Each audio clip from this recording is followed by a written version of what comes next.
जय हिंद प्यारे बच्चों, कैसे हो आप लोग? आई थिंक अच्छे होंगे, ठीक है ना। चलिए लास्ट टॉपिक, ईएमएफ और पोटेंशियल डिफरेंस में डिफरेंस। एक डिफरेंस मैंने आपको समझा दिया था। मेन डिफरेंस क्या था?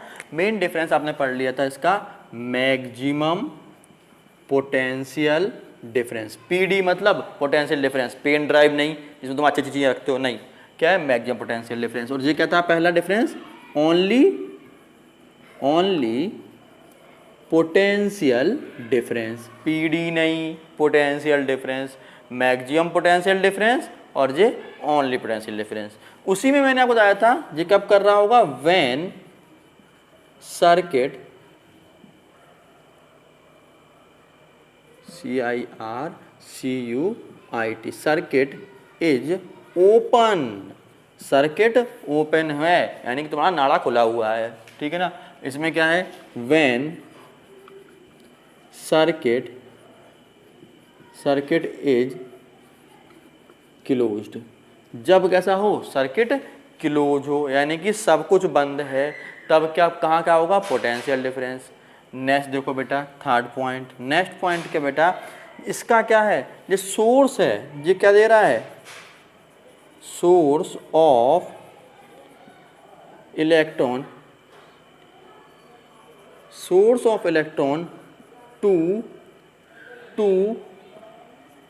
go through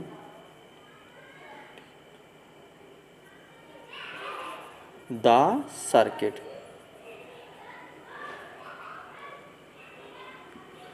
ये क्या है? इलेक्ट्रॉन को इनिशिएट कर रहा है कि सर्किट में जाओ, बट ये क्या है? ये ओनली 2 पॉइंट्स का, 2 points, only 2 points potential difference. ये क्या है? ओनली 2 पॉइंट का पोटेंशियल डिफरेंस है। ये क्या होगा? नेक्स्ट देखो बेटा, इंडिपेंडेंट होगा। किससे इंडिपेंडेंट होगा? कि रेजिस्टेंस कितना है।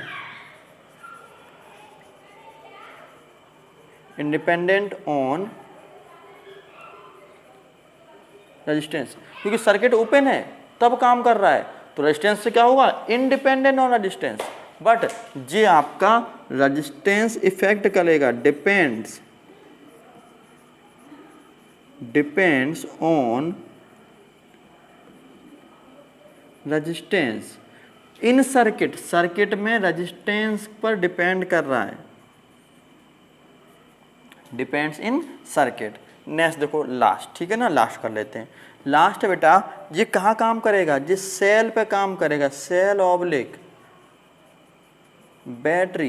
ये सेल ऑब्लिक बैटरी पे काम कर रहा है और ये तुम्हारे पूरे सर्किट पे काम कर रहा है। वर्क ओनली मेजरमेंट है, यानी कि वर्क क्या? मेजरमेंट ही कर दूं मैं,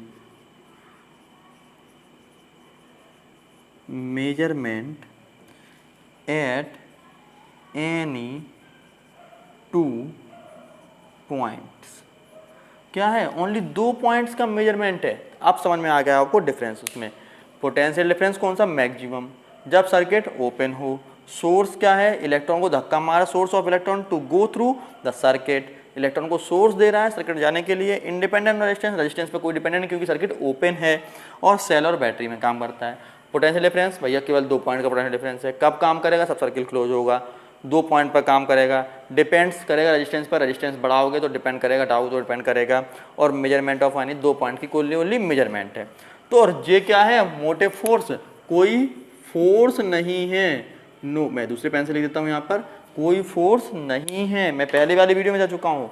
no force, not any force, it is a misnomer. Misnomer मतलब केवल मूर्ख बनाने के लिए इसका नाम बना रखा है। इसका नाम ही, इसका नाम है बट वो काम नहीं कर रहा। क्या है? Electromotive force maximum potential difference when circuit is open. इस चीज़ का ध्यान रखना। और सर्किट होगा तो किसमें? बैटरी और सेल में काम कर रहा होगा, ठीक है। तो आपने ये मेन डिफरेंस लिख लिया। आप चाहो तो अपनी नोटबुक पे नोट कर लेना, ठीक है ना। It is a not any force. यदि कोई पूछे कि इलेक्ट्रोमोटिव फोर्स कौन सा फोर्स है तो कह देना साफ साफ ये कोई फोर्स नहीं है, केवल और केवल इसका नाम ही ऐसा पड़ा हुआ है। अब आते हैं नेक्स्ट टॉपिक पर, ठीक है ना। नेक्स्ट टॉपिक आते हैं, नेक्स्ट टॉपिक। नेक्स्ट टॉपिक क्या है बेटा? नेक्स्ट टॉपिक तुम्हारे सिलेबस में यदि हम बात करें तो नेक्स्ट टॉपिक तुम्हारे सिलेबस में आता है और वो है कि इलेक्ट्रिक करंट्स के टाइप, यानी कि डायरेक्ट करंट और अल्टरनेटिंग करंट। अब आते हैं डायरेक्ट करंट के, और तुम्हें एक चीज़ और बता देता हूँ, अब तक मैं बोर्ड साफ कर रहा हूँ, बोर्ड रफ कर रहा हूँ।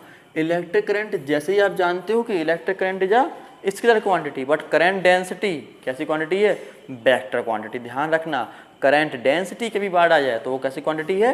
Vector quantity. करंट डेंसिटी या vector quantity, electric current is a scalar quantity. याद रखना, कभी यूज पड़ेगी हमें, ठीक है। अब आते हैं टाइप ऑफ करंट। तो टाइप ऑफ करंट में सबसे पहला कौन सा आता है? DC, DC. और दूसरा कौन सा होता है?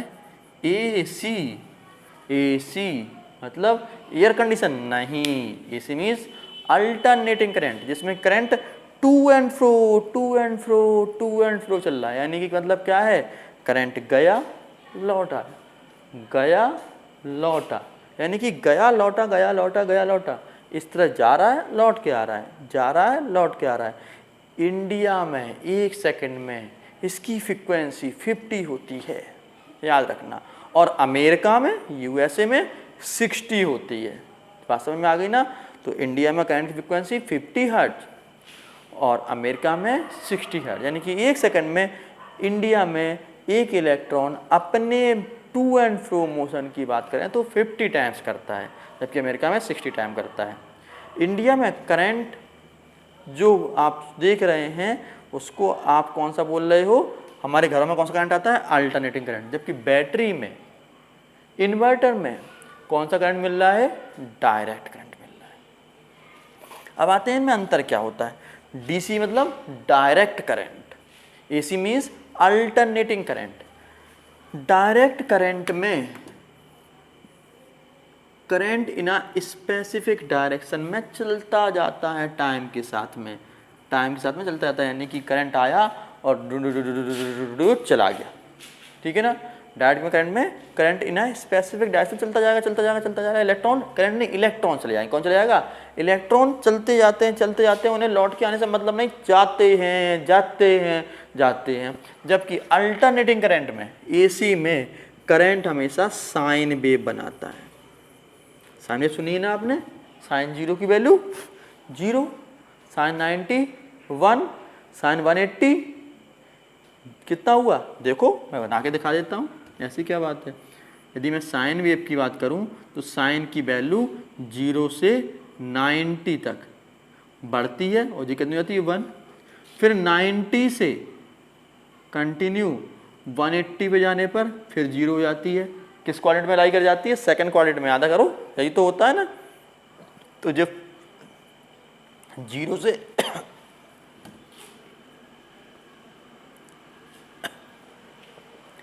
जीरो से आगे बढ़ने पर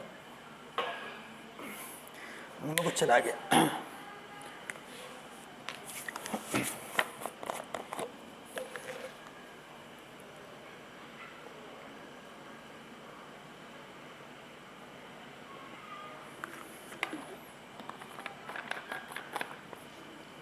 जीरो से आगे बढ़ने पर 90 डिग्री तक कंटिन्यू बढ़ती है, फिर 90 डिग्री से कम होने बढ़ने पर 90 से 180 पर फिर 0 आ जाती है। अब 180 से कहाँ जाएंगे? 270। तो 0 to 90 ये हो गया, ये कितना हो गया? 180, ठीक है ना। और 180 से और आगे बढ़े तो 270 तक कहाँ जाएगी? -1 तक पहुँचेगी। ये कहाँ पे आ गए हम लोग? 270। और लौट के 360 डिग्री पे आके फिर 0 हो जाती है। तो साइन की वैल्यू यदि आप यहाँ देखो 90 पर 1 और यहाँ पर 270 पर कितनी? -1। तो ये तुम्हारा कर्व दिख रहा है वो साइन कर्व। इसीलिए करंट का, अल्टरनेटिंग करंट का कर्व कैसा होता है? साइन कर्व होता है। देखो 0 से शुरू हुआ, मैक्सिमम हुआ, फिर 0 हुआ, फिर अपोजिट डायरेक्शन में मैक्सिमम हुआ, फिर 0 हुआ, और इस तरह चलता है। तो इस कर्व को हम बोलते हैं साइन कर्व। कौन सा कर्व? Sine curve. तो अल्टरनेटिंग करंट कौन सा है? हाउस होल्ड में आने वाला, बैटरी से आने वाला। जहाँ ये टाइम में बेटा, ये तुम्हारा क्या है? टाइम में। तो टाइम की रिस्पेक्ट में जो करंट बन रहा है वो अल्टरनेटिंग करंट कैसा होता है? To and fro motion. जबकि डायरेक्ट करंट कैसा होता है? Direct current in a specific direction में चलता जाता है। तो electron always flow in a same fix direction is a direct current. But electron flow to and fro यानी कि back and forth, back and आगे, पीछे आए फिर आगे आए, फिर पीछे आए फिर आगे आए, इस वाले को electron flow back and forth, ठीक है ना, to and fro motion, to and fro motion में हो तो इसे हम क्या बोलेंगे, इसे हम बोलेंगे अल्टरनेटिंग करंट। और अल्टरनेटिंग करंट कैसा होता है, हमेशा साइन कर्व को फॉलो करता है, हमेशा कैसा करता है, साइन कर्व को फॉलो करता है। इतना पता लग गया। अब नेक्स्ट, मेटल किसे कहते हैं, याद है, जिसमें फ्री इलेक्ट्रॉन होते हैं। नॉन मेटल किसे कहते हैं, जिसमें फ्री इलेक्ट्रॉन होते ही नहीं है ना। और दूसरा बात, यदि आपसे कहें कि सेमीकंडक्टर किसे कहते हैं, तो किसी स्पेसिफिक कंडीशन में उनमें इलेक्ट्रॉन फ्लो हो जाए, इसे हम क्या बोलेंगे, सेमीकंडक्टर बोलेंगे। पता है ना आपको बात। तो चलो भाई, अब हम आपसे पूछते हैं एक छोटा सा बात, छोटी सी बात पूछ रहे हैं आपको कि यदि मेरे पास ये मेटल है तो इलेक्ट्रॉन फ्लो हो रहे हैं, तो मेटल में करंट फ्लो कराने के लिए who is responsible in current flow in a metal, कौन responsible sir, in a metal कौन responsible, free electron are responsible for the flow of electric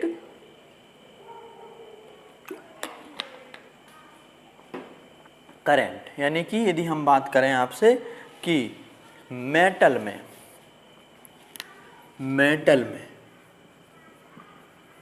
में कौन रिस्पॉन्सिबल है, free electrons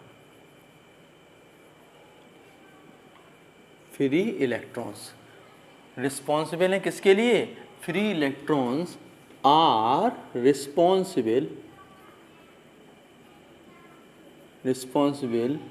for flow of electric current, ठीक है ना। Free electron are responsible for electric current. यदि हम आपसे बात करें कि आयंस नहीं हो गई, मुझसे गलती हो गई, लिक्विड में कौन रिस्पॉन्सिबल होगा, तो लिक्विड में आप पढ़ चुके हो कौन आयंस, ठीक है ना, फ्री आयंस, या फिर आपने आयन ही पढ़ा होगा तो आयन ही पढ़ा होगा, ions are responsible, RESPONCIBLE responsible for flow of electric current. याद आ गया क्या किया था, आपके टीचर ने कहा होगा कि हम हाइड्रोजन का क्या कर रहे थे, इलेक्ट्रोलिसिस कर रहे थे, तो उन्होंने क्या मिलाया था, वाटर का इलेक्ट्रोलिसिस कर रहे थे, और वो एक टेस्ट ट्यूब में हाइड्रोजन और एक टेस्ट ट्यूब पर ऑक्सीजन को इकट्ठा कर रहे थे, ठीक है ना, कंसर्न इकट्ठा ला रहे थे। तो उन्होंने क्या किया था, उसमें कुछ बूंदें H2SO4 की डाल दी थी, याद है, यही तो किया था, आपके सिलेबस में ही था, ठीक है ना। तो वही है आपका, यानी कि पानी में या फिर लिक्विड में आयंस रिस्पॉन्सिबल है। और आयंस का मतलब क्या होता है, आयंस क्या होते हैं, आयंस का क्या किसे कहते हैं, जानते हैं आयंस किसे कहते हैं, जहाँ पर number of electron is are not equal to number of protons, जहाँ पर number of electron number of proton बराबर ना हो, वो लिक्विड में उस लिक्विड को क्या बोलेंगे, आयनिक लिक्विड, ठीक है ना। यानी जहाँ पर number of electron is are not equal to number of proton, that's is a ionic liquid, ठीक है ना। अब आते हैं गैस में, मेटल में फ्री इलेक्ट्रॉन, लिक्विड में आयंस, ठीक है ना। यदि हम बात करें गैस में, क्या गैस में करंट फ्लो हो सकता है, किसी ने देखा है, यानी गैस मतलब हवा में वो तार खुला हुआ है, तार है और हाथ मेरा ऐसे से घूम रहा है, क्या मुझे करंट लग रहा है, नहीं लगा। क्यों नहीं लगा, करंट क्यों नहीं लगा, क्योंकि सर हवा में करंट फ्लो नहीं हो रहा। लेकिन मैं कह दूं हो रहा है यार, सोचो हो रहा तो एक घूंट पानी पी लेता हूँ।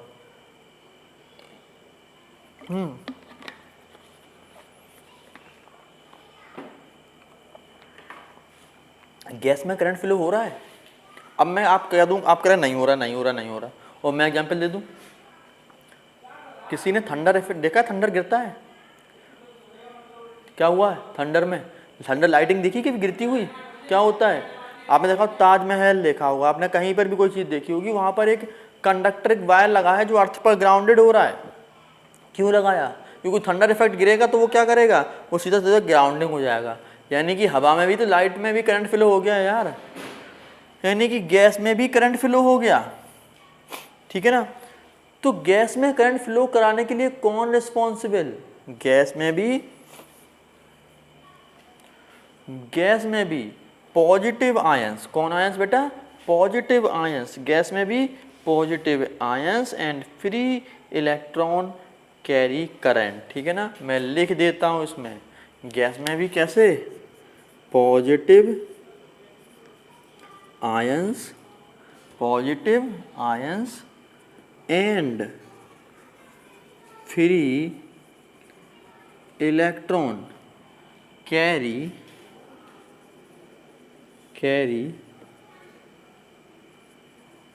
करंट। अब गैस में भी positive ion and free electron carry current, तो भाई गैस में हमें तो करंट कभी लगा नहीं। क्यों नहीं लगा? क्योंकि इसके बीच में कहीं पर भी सब क्या है, गैसेज, हवा कैसी एक इंसुलेटर है। तो क्या हम हवा को कभी भी कंडक्टर बना सकते हैं? हाँ, गैस में इलेक्ट्रॉन कब बहेंगे? Gas carry electric current only when it is ionised, यानी गैस कैन बी, ठीक है। गैस में कब हो सकता है इलेक्ट्रिक करंट? मैं लिख रहा हूं, ध्यान रखना, गैस कैरी, मैं यहाँ पे स्टार बना के लिख रहा हूं, gas carry electric current when it is ionized।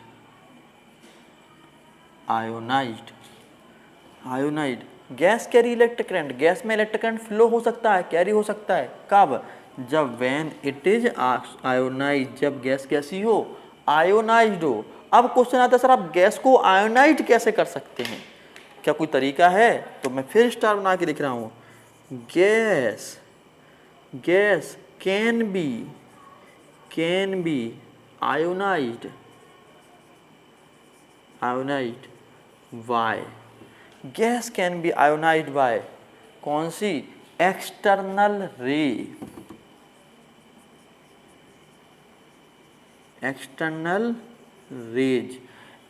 रे डालने पर, यानी कि मैं यहाँ पर रे, कौन सी रे डाल दूं? इस पूरे कमरे में मैं आपकी एक्सरे डाल दूं, और एक्सरे डालने पर भी क्या हो जाएगा?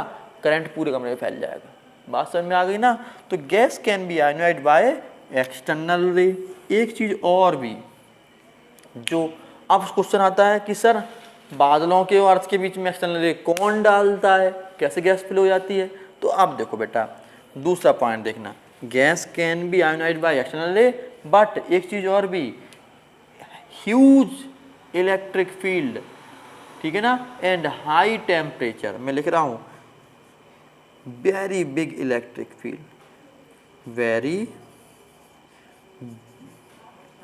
लार्ज, बिग नहीं लार्ज कर देते हैं, very large electric field and high temperature,